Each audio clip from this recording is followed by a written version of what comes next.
বুদ্ধাং শরণম গচ্ছামি, ধর্মাং শরণম গচ্ছামি। বুদ্ধ মানেই শান্তির প্রতীক। আজ আপনাদের ঘুরিয়ে দেখাবো বোধগয়া ও গয়ার বিখ্যাত 15টি দর্শনীয় স্থান, যার মধ্যে থাকবে মহাবোধি সোসাইটি থেকে গয়ার পিণ্ডদানের ঘাট, সবই। তাহলে বুদ্ধের কাহিনী শুরু করা যাক। এই আমরা চলে আসলাম জায়েন্ট বুদ্ধ মূর্তি, যেটা 80 ফুট লম্বা, সেটা দেখতে। এখানে যদি ট্রেনে করে আসতে পারেন, অসুবিধা কিছুই নেই। একটা টোটো ভাড়া করবেন, 600 থেকে 700 টাকা নেবে, এই সব মন্দির ঘুরিয়ে দেবে। 2 জন থাকুন আর 4 জন থাকুন। আর গাড়ি নিয়ে আসলে এই যে দেখেছেন জায়গা, আর এই হচ্ছে গাড়ি পার্কিং। এখানে লাইন দিয়ে গাড়ি পার্ক করে দেওয়া যায়। সামনেই বাঁদিকে ঢুকে যেতে হবে। এই যে এখান থেকে ঢুকে যেতে হয়। সামনে দেখতেই পাচ্ছেন গৌতম বুদ্ধের 80 ফুটের মূর্তি এখানে স্থাপন করা হয়েছে। 1989 সালের 18ই নভেম্বর তখনকার 14তম দলাই লামা এই বুদ্ধের 80 ফুটের মূর্তিটি স্থাপন করেন। জাপানের যে দাইকোজ সম্প্রদায় আছে, তারা এই মূর্তি তৈরির তত্ত্বাবধানে ছিলেন। এবং আপনারা শুনলে খুশি হবেন, ভারতের বিখ্যাত আর্কিটেক্ট গণপতি সতপতি, উনি এই মূর্তির আর্কিটেকচার ডিজাইন করেন এবং তত্ত্বাবধায়ক হিসেবেও কাজ করেন। এই বুদ্ধের মূর্তির পাশে ওনার শিষ্যদের মূর্তি দেখা যায়। অবশ্যই ঘুরে দেখবেন সেইগুলো। বুদ্ধ মানেই শান্তির প্রতীক, তাই গৌতম বুদ্ধ এখানে পদ্মের উপর বজ্রাসনে বসে আছেন। কি অপরূপ ভাস্কর্য এই মূর্তি।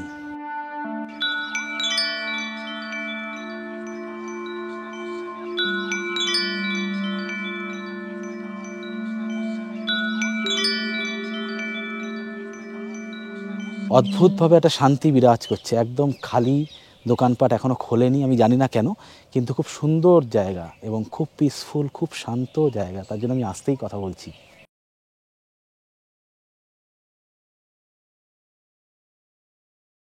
এই যে গাড়ি রাখা, এই সাইডে ছিল বুদ্ধের 80 ফিটের মূর্তি, ওই যে দেখা যাচ্ছে।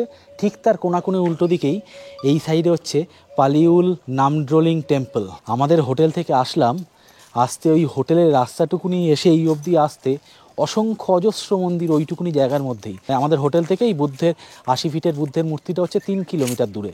তো এই 3 কিলোমিটারের মধ্যেই সব, কারমাপা মন্দির বলুন, জাপানিজ টেম্পল বলুন, Thai Buddhist temple, wat Buddhist temple, সব এই 3 কিলোমিটারের মধ্যেই। অক্টোবর থেকে মিড মার্চ মধ্যে বুদ্ধগয়াতে আসবেন, তখন এখানে ওয়েদারটাও খুব সুদিং থাকে এবং আপনারা ঘুরেও আনন্দ পাবেন।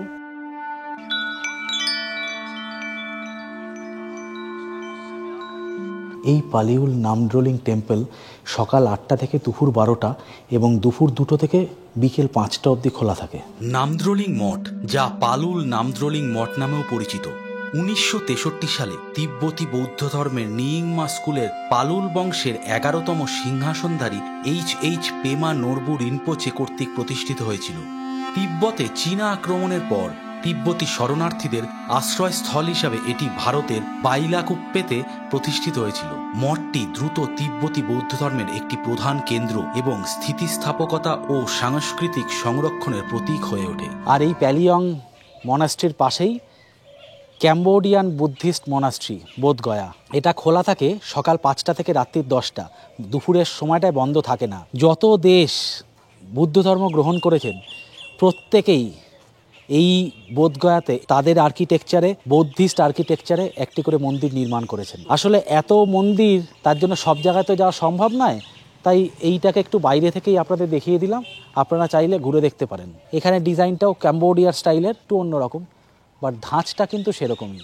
আমাদের পরবর্তী গন্তব্য এই ইন্দোসান নিপনজি জাপানিজ টেম্পল। এটা কিন্তু খোলা থাকে সকাল 5টাতে, মানে ভোর 5টা থেকে দুপুর 12টা অবধি, এবং দুপুর 2টো থেকে সন্ধ্যে 6টা অবধি, মানে 12টা থেকে 2টো অবধি বন্ধ থাকে। এই অঞ্চলে প্রায় সব মন্দিরই তাই।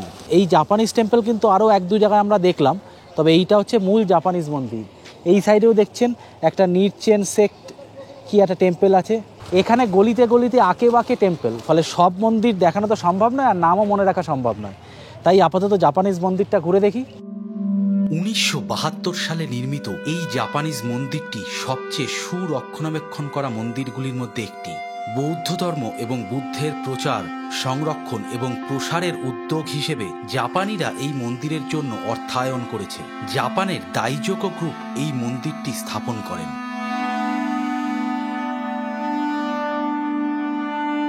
এই যে জাপানিজ টেম্পলের ঠিক 50 মিটার পাশেই হচ্ছে গিয়ে এই রয়্যাল ভুটানিজ মনাস্ট্রি।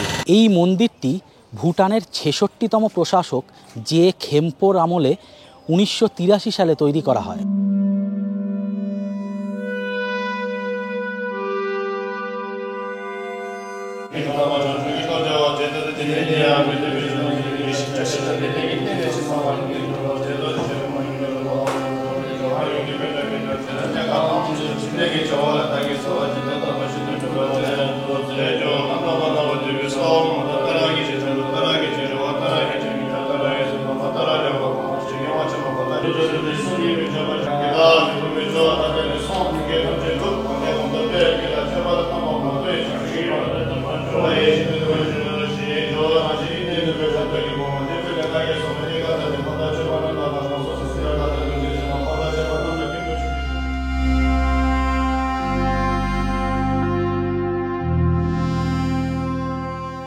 এইটা যদি রয়্যাল ভুটানিজ টেম্পল হয়, পিছন দিকে আসবেন, এসে রাস্তার এরকম ঘুরে এই দিকে, মানে 80 ফুটের যে বুদ্ধ, সেই 80 ফুটের বুদ্ধের পাশেই হচ্ছে গিয়ে কার্মা টেম্পল।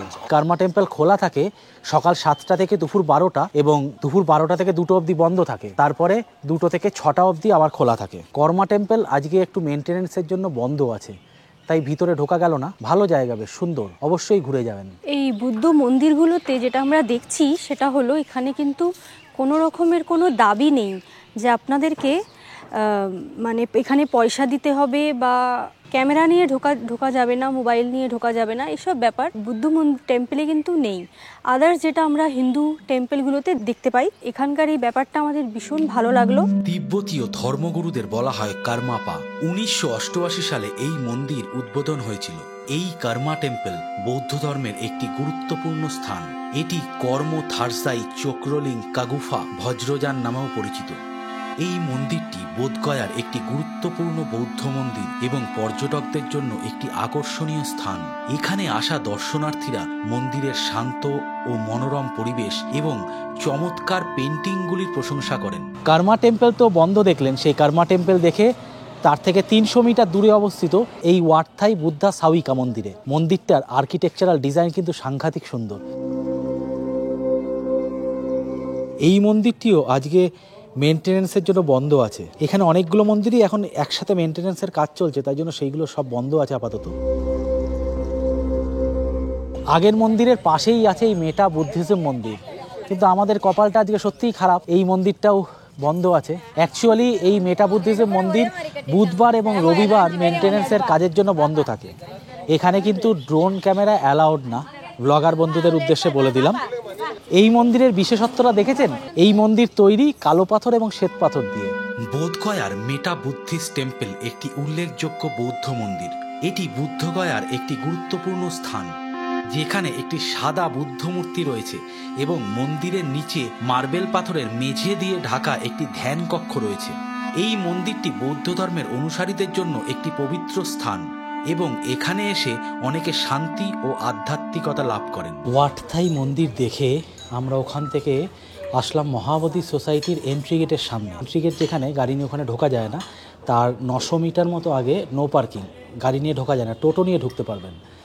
তো গাড়ির তার ডান সাইডে রাস্তার উপরে সাইড করে পার্কিং করতে হয়। তো সেখানে পার্কিং করা হলো। পার্কিং করার পর এখন সময় হলো গিয়ে এই 11:15 মতো। খিদে পেয়েছে খুব। ব্রেকফাস্ট দেখাইনি আপনাদের, তার কারণ ব্রেকফাস্ট করিনি। 3টে 5 টাকা দামের বিস্কুট এবং 1 কাপ চা, এই ছিল আজকের ব্রেকফাস্ট। কারণ হোটেল থেকে আমরা বেরোলাম 9টার সময়।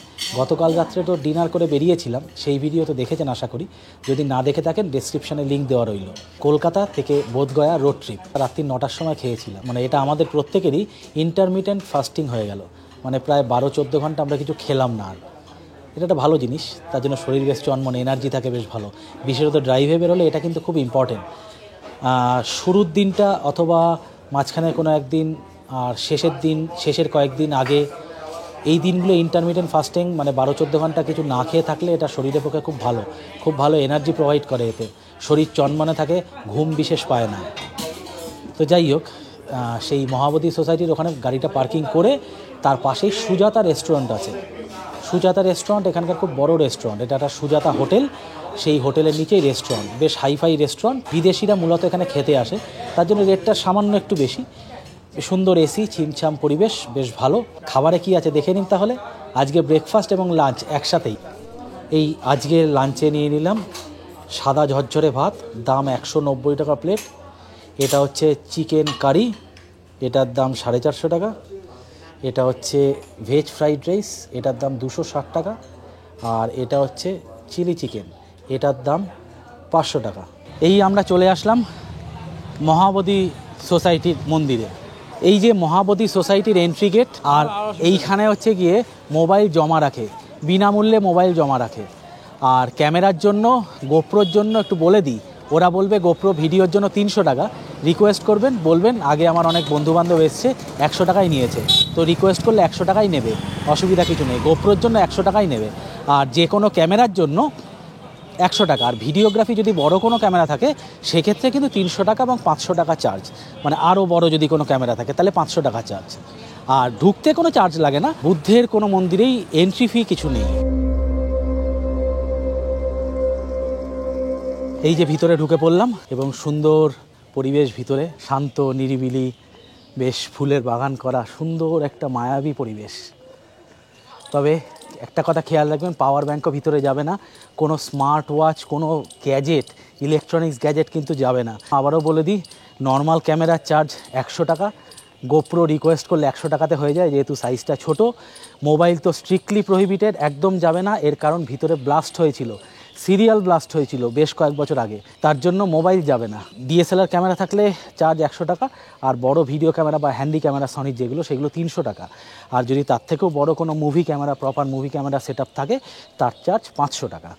আর আগেই বললাম ভিতরে এন্ট্রি কোনো ফি নেই, কোনো বুদ্ধের মন্দিরেই কোনো এন্ট্রি ফি নেই। তাহলে চলুন ভিতরটা দেখি। এই সিরিয়াল ব্লাস্টের জন্যই এত রাউন্ড চেকিং। প্রথমে ঢোকার সময় 1 রাউন্ড চেকিং দেখলেন, আর এখানে দেখুন আর 1 রাউন্ড চেকিং। এখানে কিন্তু ক্যামেরা স্লিপ দেখবে, ক্যামেরা স্লিপ দেখে তারপরে এন্ট্রি হবে। ভিতরে জলের বোতল নিয়ে আসতে পারবেন, তবে জল যদি শেষ হয়ে যায় চিন্তার কিছু নেই, এই যে এইখানে জল ভরার জায়গাও আছে। আর এইখানে চেকিংয়ের পর এই হচ্ছে মন্দিরে ঢোকার গেট। এখানে জুতো খুলে রাখতে পারেন, সাইডে দেখেছেন সবাই জুতো খুলে রেখেছে, সেরকম সাইডে জুতো খুলে যেতে পারেন। গরমকালে যদি আসেন সেক্ষেত্রে কিন্তু জুতো খোলার পরে মার্বেল তো পুরো গরম হয়ে যাবে, সেক্ষেত্রে কিন্তু পুরো পা পুড়ে যাওয়ার একটা প্রবল সম্ভাবনা থাকে। এখানে মার্বেলের উপর থেকে যে ম্যাটগুলো পাতা থাকে সেগুলো নেই পাতা। বুদ্ধগয়ার বেশিরভাগ মনাস্ট্রিগুলোই সকাল 8টা থেকে দুপুর 12টা পর্যন্ত খোলা থাকে। দুপুর 12টা থেকে দুপুর 2টো পর্যন্ত বন্ধ থাকে, আবার দুপুর 2টো থেকে সন্ধ্যে 6টা পর্যন্ত খোলা থাকে। তবে এই মহাবোধি সোসাইটি ভোর 5টা থেকে রাত 9টা পর্যন্ত খোলা থাকে, মাঝখানে কোনো সময় বন্ধ থাকে না।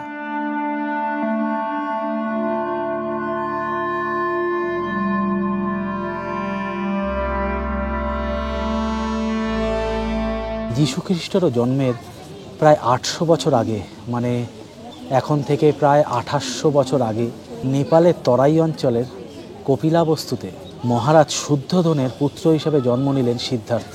মাত্র 29 বছর বয়সে তিনি সংসার ত্যাগ করেন এবং এই অঞ্চলে এসে জীবনের অর্থ খুঁজতে শুরু করেন। এখানেই তার বোধিলাভ হয়। তখন এখানে নিরঞ্জনা নদী বইছে, সেই নিরঞ্জনা নদীর পাশের গ্রামের নাম ছিল উরুবিল্ল গ্রাম। তো এই বোধিবৃক্ষের নিচেই উনি 6 বছর তপস্যা করেছিলেন এবং 6 বছর তপস্যা করার পরে ওনার শরীর পুরো জরাজীর্ণ হয়ে গেছিল।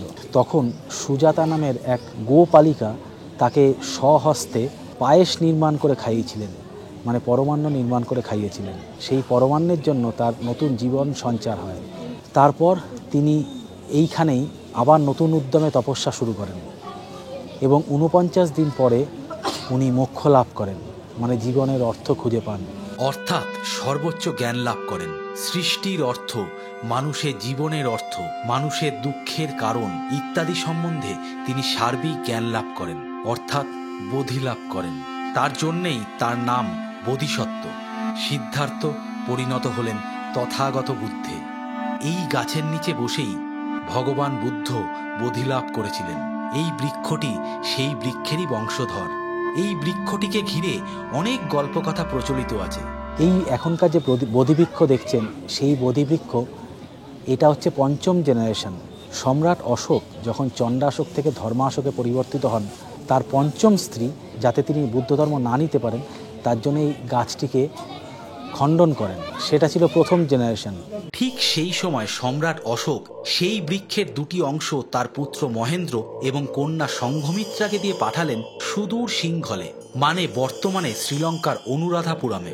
সেখানে এই বৃক্ষের খণ্ডিত অংশ রোপণ করা হয় এবং সেখানে এই বোধিবৃক্ষের নতুন করে জন্ম হয়। তবে এই বোধিবৃক্ষের আবার যখন জন্ম হয় এইখানে, তখন দ্বিতীয়বার এই বৃক্ষকে খণ্ডন করেন পুষ্যমিত্র শুঙ্গ। তারপর প্রায় 600 শতাব্দীতে সম্রাট শশাঙ্ক তৃতীয়বারের জন্য খণ্ডন করেন এই বৃক্ষকে। খুব সম্ভবত এই বৃক্ষকে পুড়িয়ে দিয়েছিলেন শশাঙ্ক। এরপর চতুর্থ পর্যায়ের যে বৃক্ষ এখানে বেড়ে উঠেছিল, শোনা যায় প্রবল ঝড় বৃষ্টির আঘাতে সেটি নষ্ট হয়ে যায়। অনেকে এই বৃক্ষকে পঞ্চম প্রজন্মের বৃক্ষ বলে থাকেন। এখানে বহু দেশ থেকে বহু মানুষ আসেন শান্তির খোঁজে। সম্রাট অশোক ধর্মাশোকে পরিবর্তিত হওয়ার পরে তার বাকি জীবন এই বুদ্ধ ধর্ম প্রচারেই কাটিয়েছিলেন।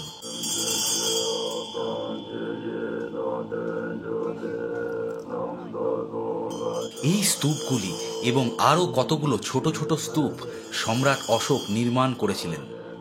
এই মন্দিরের চূড়া সম্পূর্ণ সোনা দিয়ে তৈরি।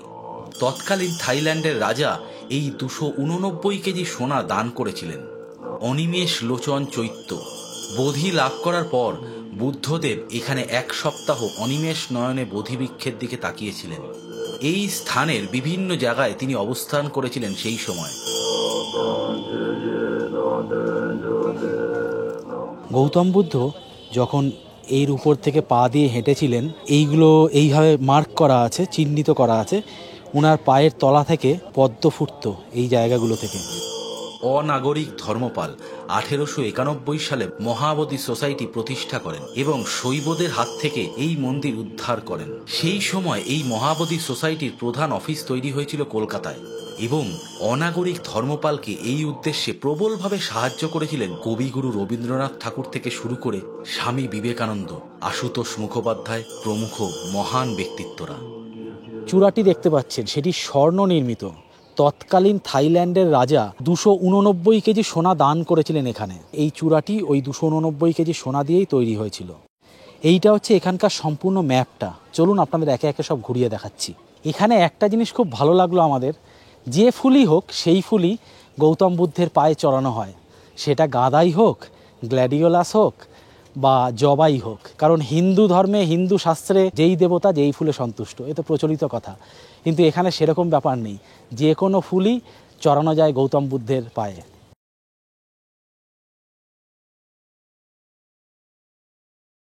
এই যে দেখেছেন, এই সরোবরটাকে বলা হয় মুচলিন্দ সরোবর। তার কারণ, যখন গৌতম বুদ্ধ মোক্ষ লাভ করলেন তার 6ষ্ঠ সপ্তাহে এখানে উনি 6 সপ্তাহ ধরে এক একটা সপ্তাহে এক এক জায়গায় অবস্থান করেছিলেন। তো এই সরোবরে 6ষ্ঠ সপ্তাহে অবস্থান করেছিলেন। তো তখন তাকে প্রবল ঝড় বৃষ্টি এবং প্রাকৃতিক দুর্যোগের হাত থেকে এখানকার নাগরাজ, মানে মুচলিন্দ নাগরাজ বলা হয়, সেই মুচলিন্দরাজ তাকে এইভাবে রক্ষা করেছিলেন। সেই থেকেই এই সরোবরের নাম মুচলিন্দ সরোবর। ঢোকার সময় আমরা এই গেট থেকে এন্ট্রি করেছিলাম, আর বেরোনোর সময় এখান থেকে বেরোলাম। মানে পুরো মন্দিরটাকে রাউন্ড করে ঘুরে এসে এই গেট থেকে বেরোলাম। এর ভিতরে যদি আপনারা সম্পূর্ণ ঘোরেন এবং কিছুটা সময় মেডিটেশন করেন, তো আপনাদের মোটামুটি ঘন্টা 2 সময় লাগবে। আমরা এখানে ঢুকেছিলাম প্রায় 12:30টার সময়, এখন 2:15 বাজে। মহাবোধি সোসাইটি থেকে আমরা চলে আসলাম ভিয়েতনাম বুদ্ধ ইন্টারন্যাশনাল ওয়েলফেয়ার মিশনে। এখানে 100 ফুটের স্লিপিং বুদ্ধ আছে। রাস্তাটা এরকম, সামান্য একটু রাস্তা এরকম, এই যে সামনে দেখতে পাচ্ছেন একটু মাটির রাস্তা, এসে এখান থেকে গাড়ি ঘোরানো যায়। আর অটো টোটো আসলে তো আসতেই পারেন, এরকম গ্রামের ভিতরের রাস্তাটা। তো আমরা এর সামনেই গাড়িটা রাখলাম, এখানে ঢোকা যায়। ওপেনিং টাইম সকাল 7টা আর ক্লোজিং টাইম ইভিনিং 6:30। বাহ, এখানে দেখুন 3D পেন্ট করা ফটো আছে গৌতম বুদ্ধের। বাহ, এই ফটোটা দেখুন, কি সুন্দর ফটো। এই ফটোটা দেখুন, আমারও পছন্দ হয়েছে। ঢোকার পরে এখানে চটি খুলে রেখে এবার এই সিঁড়ি দিয়ে উপরে উঠে যেতে হয়। 100 ফুটের বুদ্ধ মূর্তি দেখতে হয়, তাহলে এই সিঁড়ি দিয়ে উপরে উঠে যাবেন। আমরা যাচ্ছি, তার আগে এখানে এই বুদ্ধের মূর্তি রাখা আছে এবং সেখানে পুজো অর্চনা হয়। চলুন একটু ঘুরে দেখি। দেখুন কি সুন্দর, সিঁড়ি দিয়ে আমরা উপরে উঠে আসলাম। কি সুন্দর মূর্তিগুলো করা। এই বুদ্ধদেবের দৈর্ঘ্য হচ্ছে 100 ফিট।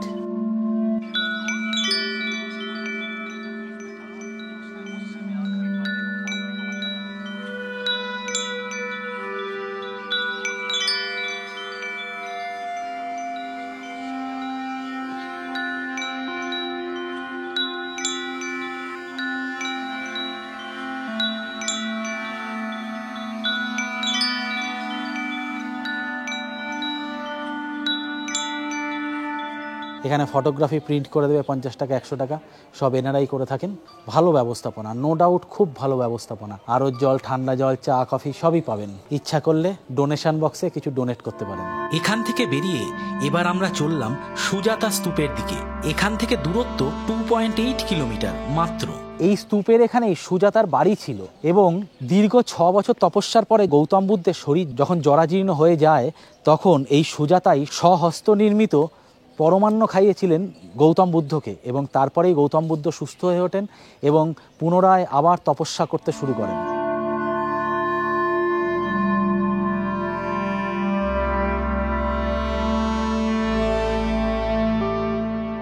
সুজাতা স্তূপ থেকে গুগল আমাদের দেখালো একদম গ্রামের ভিতর দিয়ে রাস্তাটা খুব সরু, কিন্তু অ্যাকচুয়াল সেই রাস্তাটা নয়।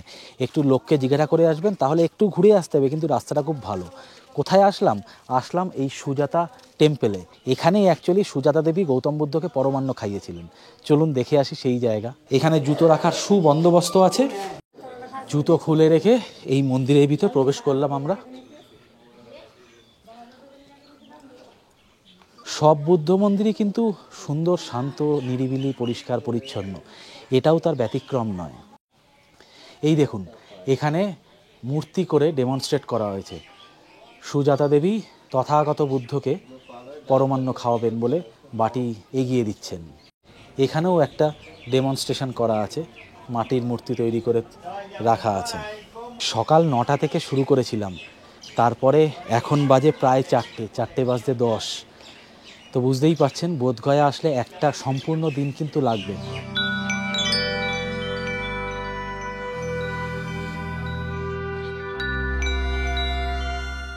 এই সেই অশ্বত্থ গাছ, যেই অশ্বত্থ গাছের তলায় বসে গৌতম বুদ্ধের জরাজীর্ণ শরীর নিয়ে গৌতম বুদ্ধ বসেছিলেন, এবং সুজাতা দেবী এখানেই এই গাছের তলাতেই ওনাকে পরমান্ন নিবেদন করেছিলেন এবং উনি সেই পরমান্ন খেয়েছিলেন। অদ্ভুত লাগছে দেখতে। এই মন্দির সকাল 6টা থেকে সন্ধে 6টা অবধি খোলা থাকে। সুজাতা টেম্পল থেকে আমরা চলে আসলাম বিষ্ণুপদ মন্দিরে যাব বলে। তো বিষ্ণুপদ মন্দিরে যাওয়ার আগে, এটা গয়ায় অবস্থিত, ওটা বোধগয়ায়, ওই ডিস্টেন্স 12 কিলোমিটার মতো, 25 মিনিট মতো সময় লাগবে। তো এখানে চলে আসার পরে আমরা এখানে প্রথম পেলাম বৈতরণী পুকুর। নদী নয়, বৈতরণী পুকুর। এই হচ্ছে বৈতরণী পুকুর। পথে যেতে যেতে পড়লো, তাই দাঁড়িয়ে কয়েক সেকেন্ডের একটা ফুটেজ আপনাদের দেখিয়ে দিলাম। আর এই বৈতরণী পুকুরের ঠিক উল্টো দিকেই একটি মহাদেবের মন্দির আছে। এই হচ্ছে দেবাদিদেব মহাদেবের মন্দির। জয় দেব।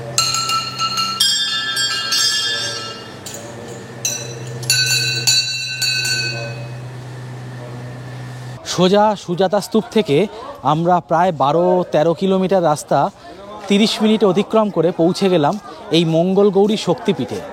এই সিঁড়ি দিয়ে হেঁটে উঠে আসলাম এই মঙ্গল গৌরী শক্তিপীঠ বা সতীপীঠে।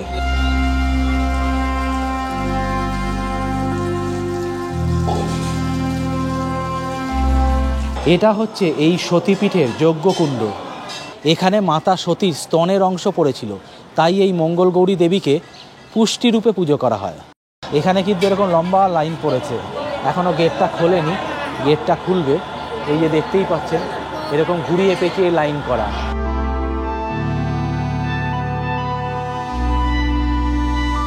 মঙ্গলা গৌরী সতীপীঠ দর্শন করে আমরা চলে আসলাম এই বিষ্ণুপদ মন্দির দর্শনে। ভিতরে ক্যামেরা অ্যালাউড না, বাইরে থেকে একটু দেখিয়ে দেওয়ার চেষ্টা করছি। গাড়ি নিয়ে আসলে এখানে গাড়ি পার্কিংয়ের সুবন্দোবস্ত আছে। 12 ঘন্টার জন্য চার্জ 50 টাকা। গাড়িটা এইদিকে পার্কিং করলেন, করে এখান থেকে উঠে গেলেন। আর এখানে আপনারা টোটো নিয়েও ঘুরতে পারেন। গয়াতে চলে আসলেন তো টোটো নিয়েও আসতে পারেন, অটো নিয়েও আসতে পারেন। আবার আমাদের মতো আজকে আমরা যেমন বোধগয়াতে হোটেল করা আছে, আজকে আমরা বোধগয়াতে ফিরে যাব, তো সেটাও করতে পারেন, তাতেও অসুবিধা কিছু নেই। তবে সারাদিন করলে শীতকালে অসুবিধা হয় না, গরমকালে একটু অসুবিধা হয়ে যায়, একটু স্ট্রেন পড়ে শরীরে।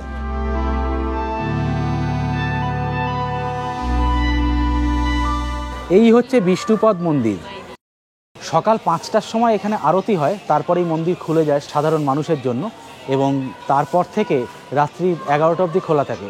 দুপুরে শুধুমাত্র ভোগের সময় 12:30 থেকে 2টো অবধি এই মন্দির বন্ধ থাকে। তো যেরকম বললাম, এই মন্দিরের ভিতরে ভিডিওগ্রাফি, ফটোগ্রাফি অ্যালাউড না। ক্যামেরা এবং মোবাইলের জন্য আলাদা লকার আছে, সেখানে জমা করে রাখতে পারেন। বিষ্ণুপদ মন্দির থেকে সিঁড়ি থেকে নেমে একটুখানি এগোলে এই যে দোকানটা আছে, এই দোকানের গা থেকে চলে যাওয়া যায় পিণ্ডদানের এরিয়াতে। এই জায়গা থেকে আসলে দেবঘাট জানেকা রাস্তা, এই দিক থেকে ঘুরে যেতে হয়। হিন্দু ধর্মের অতি পবিত্র তীর্থক্ষেত্র হলো এই গয়া।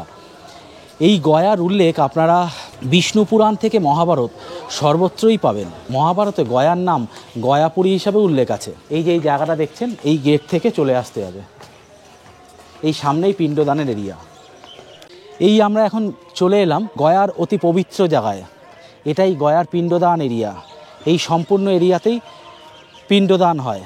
এই যে সামনে যে নদীটি দেখছেন, এটি হচ্ছে ফল্গু নদী। পুরাণ মতে সীতার অভিশাপে এই ফল্গু নদী অন্তঃসলীলা।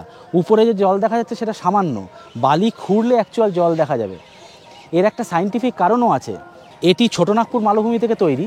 তো সেই ছোটনাগপুর মালভূমি থেকে এখান থেকে প্রবাহিত হওয়ার সময় যখন সমুদ্রে পড়ার কথা, সেই সমুদ্রে পড়ার স্থানটা অনেকটা উঁচু, জলটা সমুদ্রে গিয়ে মিলিত হতে পারে না, তখন সেই জলটাই আবার রিভার ফ্লো করে। মানে এখানে জল খুবই কম এবং ছোটনাগপুর মালভূমি থেকে বিরাট পরিমাণে জল আসে না, তার জন্য এই নদীটা মাটির তলা থেকেই বইছে, মানে মাটির তলাতেই এর মেন জলটা থাকে।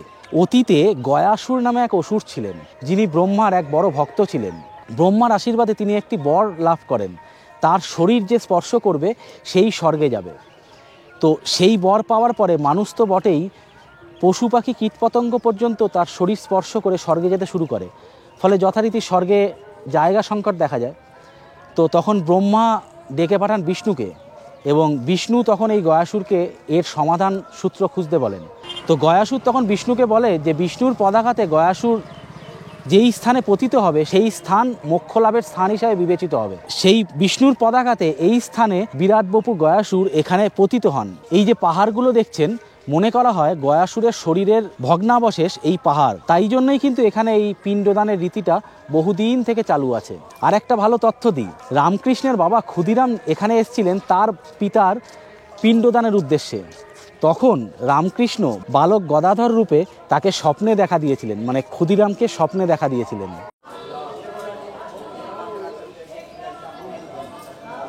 গয়ার পিণ্ডদান ঘাট বা দেবকী ঘাট দর্শন করে আমরা সোজা চলে আসলাম সীতাকুণ্ডে। গয়া ভ্রমণের এটাই আজকে আমাদের শেষ গন্তব্য। আপনারা চাইলে আরও কিছু মন্দির আছে। এখানে একটি শীর্ষ বুদ্ধ মন্দির আছে, যেখানে 440টা সিঁড়ি পেরিয়ে আপনাদের উপরে উঠতে হয়, পাহাড়ের উপরে। তো সেখানে আজকে আমাদের সময় হলো না। আগামীকাল আমাদের রাজগীর আছে। আজকের গয়ার ব্লগ কেমন লাগলো কমেন্টে অবশ্যই জানাবেন। ইনি হচ্ছেন সূর্য দেবতা। ফল্গু নদীর তীরে এই হচ্ছে সীতাকুণ্ড। এই যে সীতাকুণ্ডের প্রবেশদ্বার। চলুন উপরে যাই। আর এইদিকে হচ্ছে ফল্গু নদী। ওই পার থেকে আপনাদের দেখালাম, ওই পারেরটা হচ্ছে দেবকী ঘাট, যেখানে পারলৌকিক ক্রিয়াকর্ম হয়। আর আমরা রাস্তা দিয়ে এসে 1.5 কিলোমিটার 2 কিলোমিটার মতো এসে ব্রিজ টপকে এই সাইডে চলে আসলাম। গুগল দেখাবে প্রায় 3-3.5 কিলোমিটার, কিন্তু রাস্তাটা ব্রিজটা ক্রস করার পরে বাঁ দিকে ঢুকে যাচ্ছে। সেই বাঁ দিকে ঢুকে যাবেন, ঢুকে গিয়ে রাস্তাটা ডান দিকে সোজাই সীতাকুণ্ডেই আসছে। সে হ্যাঁ, মাত্র 1.5 থেকে 2 কিলোমিটার। এটা ব্রহ্মা পাদ পদ্ম। এই জায়গাটার নাম সীতারাম কুণ্ড। সীতাকুণ্ড সম্বন্ধে একটু বলি। রাজা দশরথের পারলৌকিক ক্রিয়া করতে যখন, মানে পিণ্ডদান করতে যখন রামচন্দ্র এখানে এসেছিলেন, তখন রামচন্দ্র কিছু কাজের জন্য পিণ্ডদানের মাঝখানে একটু বাইরে গেছিলেন। তখন এই স্থান থেকে দশরথ হাত বাড়িয়েছিলেন এবং সীতার কাছে পিণ্ড দান হিসাবে চেয়েছিলেন। তখন সীতামাতা তাকে দান হিসাবে পিণ্ড দেন, এবং তার সাক্ষী ছিল অক্ষয় বট, আমাদের এই ফল্গু নদী এবং ব্রাহ্মণ। রামচন্দ্র যখন ফিরে আসে তখন সীতামাতা এই কথা রামচন্দ্রকে বলে, কিন্তু রামচন্দ্র বিশ্বাস করেননি। তখন সীতামাতা এই সাক্ষীদের কাছে সাক্ষ্য দিতে বলেন। শুধুমাত্র অক্ষয়বট সাক্ষ্য দিয়েছিল, এই ফল্গু নদী এবং ব্রাহ্মণ সাক্ষ্য দেয়নি। তাই জন্য ফল্গু নদীকে সীতামাতা অভিশাপ দিয়েছিল যে ফল্গু নদী অন্তঃসলীলা থেকে যাবে আজীবন। তাই জন্য ফল্গু নদী অন্তঃসলীলা। এবং অক্ষয় বট কেন বলা হয়, কারণ বটকে তখন আশীর্বাদ দিয়েছিলেন যে তুমি অমর অক্ষয় হবে, তুমি যেখানেই জন্মাবে তোমার মৃত্যু হবেই না প্রায়। সেইখান থেকে বট অক্ষয় বট হিসাবে পরিচিত। এই হচ্ছে অক্ষয় বট। একটু অন্ধকারও এসছে, তবে বহু প্রাচীন পুরাতন বট এটি। আর এই সামনে ফল্গু নদী। সীতাকুণ্ড থেকে আমরা ফিরে গেলাম বোধগয়াতে আমাদের হোটেল মারিয়া ইন্টারন্যাশনালে। এখান থেকে হোটেলে ফিরতে সময় লাগলো 40 মিনিট মতো। আগের পর্বেই আছে হোটেলের দৃশ্য। কলকাতা টু বোধগয়া এপিসোড 1-এর লিঙ্ক ডেসক্রিপশন বক্সে দেওয়া আছে। এরপর জমিয়ে গল্প আড্ডা হলো এবং রাত 10টায় ডিনার চলে এলো। ডিনারে আমরা রুম সার্ভিস নিয়ে নিলাম। ডিনারে আজকে নিয়েছি, দেখতেই পাচ্ছেন, বাটার নান, এক একটার দাম 50 টাকা করে, বেশ বড় বড় সাইজ। এইগুলোতে চিকেন কষা বা এটা চিকেন কারি বলে, 4 পিস করে আছে, দেখতেই পাচ্ছেন কোয়ান্টিটি। এই বাটিতে এক এক প্লেটের দাম 260 টাকা। তাহলে বন্ধুরা, আমাদের বোধগয়ার ব্লগ কেমন লাগলো কমেন্টে অবশ্যই জানাবেন। যদি চ্যানেলটা ভালো লাগে then like, share and subscribe to our channel. আর ভিডিওগুলো ভালো লাগলে অবশ্যই বন্ধু পরিবারের সবার সাথে শেয়ার করবেন। হেল্প আস টু গ্রো, তাহলে আমরা আরও ভালো ভালো ভিডিও আপনাদের জন্য নিয়ে আসতে পারবো এই চ্যানেলে। দেখা হচ্ছে আগামী ব্লগে রাজগীর থেকে।